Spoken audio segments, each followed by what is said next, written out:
చంపకాశోక పున్నాగ సౌగంధిక లసత్కచ, అది కూడా అంతే, మధ్యలో ఆపకుండా చెప్పాల్సి ఉంటుంది. చంపక, అశోక సంపంగి పూలతో, అశోక పుష్పములతో, పున్నాగ పూలతో, సౌగంధిక చెంగల్వ పూలతో కట్టబడినటువంటి దండలు అమ్మవారి యొక్క కబరీబంధమునకు చుట్టు తిప్పబడి ఉన్నవి. ఇప్పుడు మీరు ఇక్కడ కొంచెం జాగ్రత్తగా ఆలోచించవలసి ఉంటుంది. ఇలా ఎందుకు చెప్పారో తెలుసా అండి వసిన్యాది దేవతలు? మీరు ఏది ఈ కంటితో చూడలేరో అది చూడడానికి ఒక మార్గం ఇచ్చారు వాళ్ళు. ఎందుకు అలా దర్శనం చెయ్యాలి అంటే, అలా చేయిస్తే ఏమవుతుంది అంటే, అమ్మవారి కేశభారమును అనగా జుత్తుముడిని చూస్తే ఉత్తర క్షణంలో మీ క్లేశభారము నశిస్తుంది, మీ క్లేశం పోతుంది, మీకు ఏ కష్టం ఉందో ఆ కష్టం తొలగిపోతుంది, లేదా వచ్చే కష్టం ఏదైనా ఉంటే తొలగుతుంది.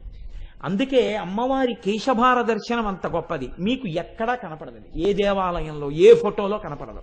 ఇప్పుడు ఎలా చూడాలి మీరు? అంతర్నేత్రంతో చూడాలి. అంతర్నేత్రంతో చూడాలంటే ఇలా ఉంటుందని చూసినవాడు మీకు చెప్తే మీరు అలా ఉంటుందని ఊహ చేస్తారు. ఎలా ఉంటుంది? ఒక సువాసిని యొక్క కొప్పు ఎలా ఉండాలో అలాగే ఉంటుంది. చంపకాశోక పున్నాగ సౌగంధిక లసత్కచ. అయితే ఇక్కడ మీరు ఒక విషయాన్ని కొంచెం జాగ్రత్తగా ఆలోచించండి.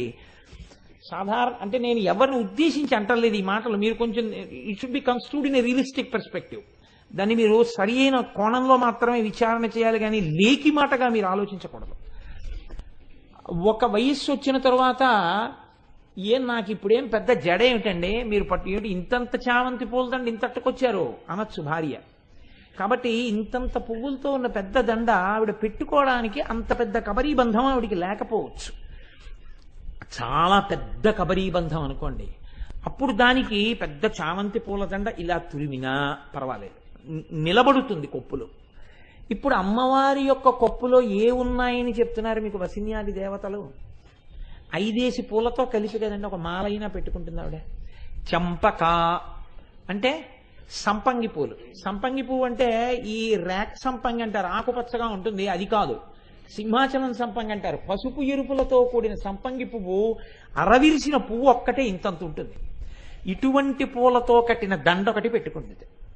పెట్టుకున్న తర్వాత ఇంకా దండ మీద దండ పెట్టుకుంటే ఇక్కడ వరకు వచ్చాయనుకోండి, బాగుండదు. అంటే కొప్పు ఎంత పెద్దదై ఉండాలి? ఇంత పెద్ద పూలతో కూడిన ఒక దండ. ఇప్పుడు దాని మీద అశోక పుష్పాలతో చేయబడిన ఒక దండ, అవి పెద్ద పెద్ద పూలు. పున్నాగ పూలతో చేయబడినటువంటి ఒక దండ. సౌగంధిక చెంగల్వ పూలని పూస్తాయి. మీరు ఎప్పుడైనా చూశారో లేదో, చాలా గమ్మత్తుగా ఉంటుంది వాటి తత్వం కూడా. నేను చిన్నతనంలో ఏలూరులో మా సొంత ఇంట్లో ఉండే రోజుల్లో చాలా పెద్ద విశాలమైన ప్రాంగణం ఉండేది. మా అమ్మ చెంగల్వ మొక్కలు వేసింది, అటు ఇటు వేస్తే ఎండాకాలం వెళ్ళిపోయి ఇలా వానాకాలం వచ్చి 2 వానలు పడేటప్పటికీ బుడగలు వచ్చినట్టు వస్తాయి చెంగల్వ మొగ్గలు. వచ్చేది విరిస్తే, ఇక్కడ చెంగల్వ పువ్వు విరిస్తే అక్కడికి వస్తుంది సువాసన. పావులు కూడా వస్తాయి ఆ వాసన కోసం, అంతంత ఉంటాయి. చెంగల్వ పువ్వు దండ బంగారు మొలత్రాడు పట్టుదట్టి సంధ్యతాయతలను సరిమువ్వ గజ్జలు చిన్ని కృష్ణ నిన్నునే చేరికొల్లుతూ. అబ్బో చాలా వచ్చండి మీకు.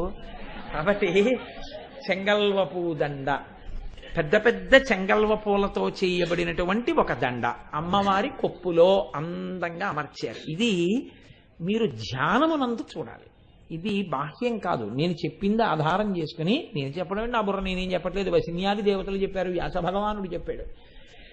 అలా మీరు అమ్మవారి పెద్ద కబరీబంధం, ఆ కబరీబంధం మీద పెట్టినటువంటి పూలు, నల్లటి నొక్కుల జుత్తు, దానికి పెట్టిన సూర్యుడి బింబం చంద్రబింబం, అమ్మవారి కొప్పు మీద ఉన్న పూలదండలు, నల్లటి కబరీబంధం మీద మొట్టమొదటి పెట్టినటువంటి పసుపచ్చ పూలు, దాని మీద తెల్ల పూలు, దాని మీద పసుపు ఎరుపులతో ఉన్న పూలు, దాని మీద పున్నాగ పూలు, ఇవన్నీ పెట్టినటువంటి ఆ కొప్పు వంక మీరు ఒక్కసారి చూశారనుకోండి, అప్పుడు మీ నోటి వెంట ఏ మాటలు వస్తాయి అని అడిగారు.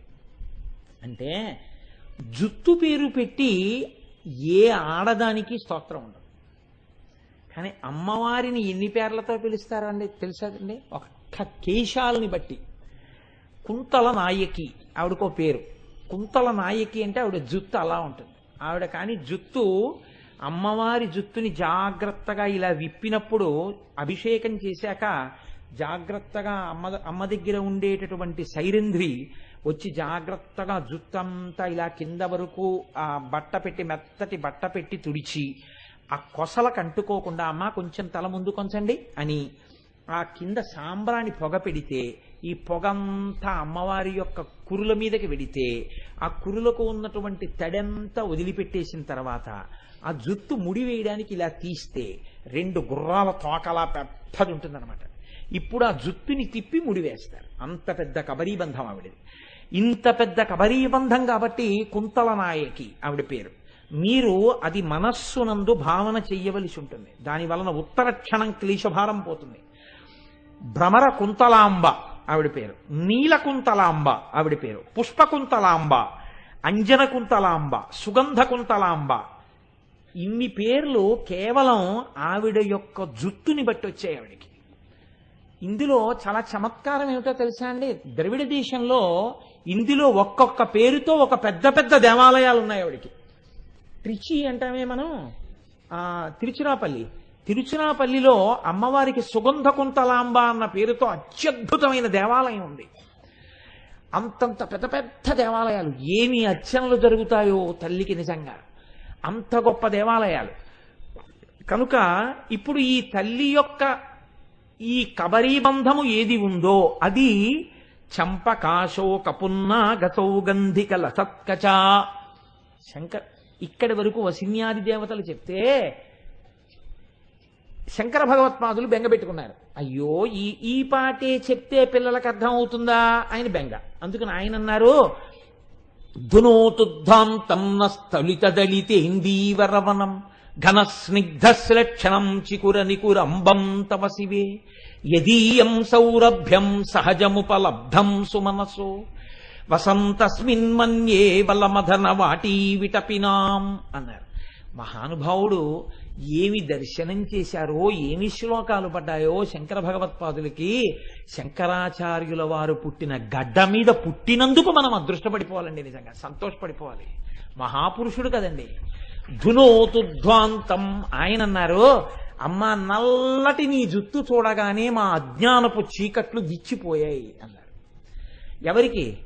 చూసిన శంకరాచార్యుల వారికి కాదుట.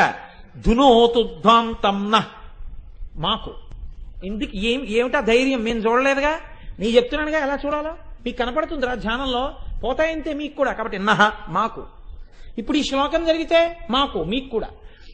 అయ్యా ఆయన పువ్వులు ఒకటే చెప్పారండి, అమ్మవారి జుత్తు ఎలా ఉంటుంది ఎందుకని? ఏమిరా నీకు ఎందుకు అనుమానం అంటే, ఏమంటే ఆవిడ పూర్వజ అని లలితా సహస్రంలో ఒక నామం ఉంది కదా, తల్లి ఎప్పుడో సృష్టికి ముందు పుట్టింది కదా, కాబట్టి ఇప్పటికి ఆవిడ జుత్తు తెల్లబడిపోయి ఉంటుందా? ధ్యానం చేయరా అన్నారనుకోండి, ముందు ప్రశ్న ఇది. ఏమంటే ఆవిడ జుత్తు తెల్లగా ఉంటుందా? కాదు, నల్లగా ఉంటుంది. గురువుగారు మీరు కొంచెం జాగ్రత్తగా ఆలోచించలేదేమో, ఎప్పుడో పుట్టిన ఆవిడ జుత్తు ఇంకా ఎలా ఉంటుందండి? ఆవిడ ఏమైనా వాడుతుందా? అదో అనుమానం.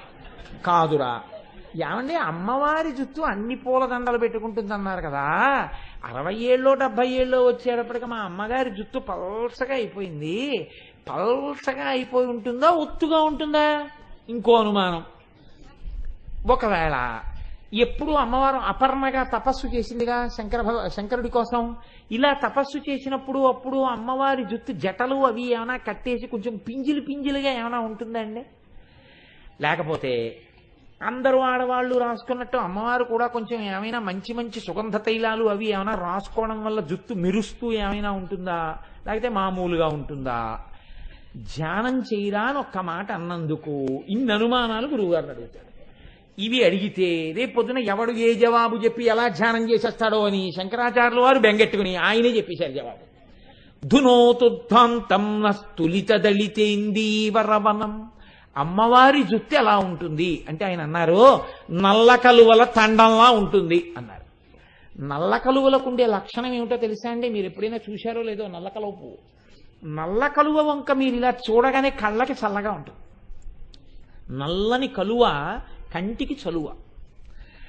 అందులో మీరు మళ్ళీ నల్ల కలువని కొంచెం జాగ్రత్తగా రేకులు ఇలా విప్పారనుకోండి, వాటి మొదళ్లలో దుద్దు పక్కన చల్లగా ఉంటుంది, తెల్లగా ఉంటుంది.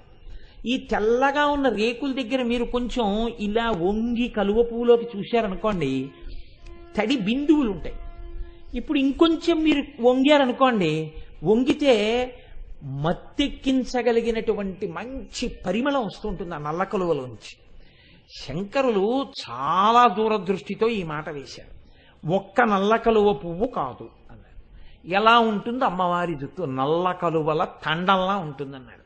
నల్ల కలువల తండం అంటే ఓ పువ్వు ఇలా ఉంటే ఓ పువ్వు ఇలా, ఓ పువ్వు ఇలా ఉంటే ఓ పువ్వు ఇలా, సమానంగా ఉండవు కదండి. ఓ గుత్తి ఇలా ఉంటే ఓ గుత్తి కిందకి, ఓ గుత్తి పైకి, ఓ గుత్తి కిందకి, ఓ గుత్తి బాగా కిందకి, అలా కదా ఉంటాయి. కానీ మీరు ఓ చివరి నుంచి చూస్తున్నారనుకోండి, ఇక్కడి నుంచి ఆ గేటు వరకు మీకు కిందన్న నీళ్లు కనపట్టలేదు, నల్ల కలువలే కనపడుతున్నాయి.